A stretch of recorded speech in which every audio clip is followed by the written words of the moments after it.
সবচাইতে বড় জ্ঞানী কে? মুসা আলাইহিস সালাম একবার বনি ইসরাইলের মাঝখানে ওয়াজ করতেছেন। এক লোক বলল, ইয়া নবী আল্লাহ, মান আ'লামু ফিল আরদ, এই জমিনে সবচেয়ে জ্ঞানী কে? মুসা আলাইহিস সালাম বললেন, আমি জ্ঞানী। আল্লাহ তাআলা এটা পছন্দ করলেন না। আল্লাহ বললেন, না মুসা, তোমার চাইতে বড় জ্ঞানী আছে।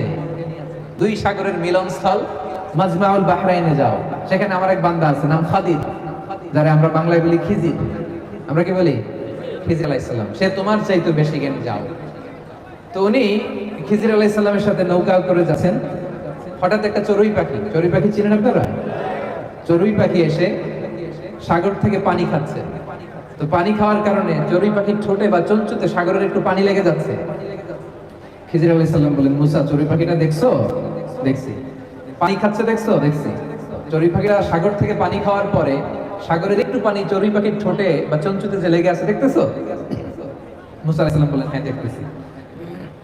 খিজির আলাইহিস সালাম বললেন, এই যে চড়ুই পাখির ঠোঁটে পানি খাওয়ার পরে সাগরে একটু এক ফোঁটা পানি যে লেগে আছে, এটা তোমার, আমার আর মহাবিশ্বের আমাদের সকলের জ্ঞান।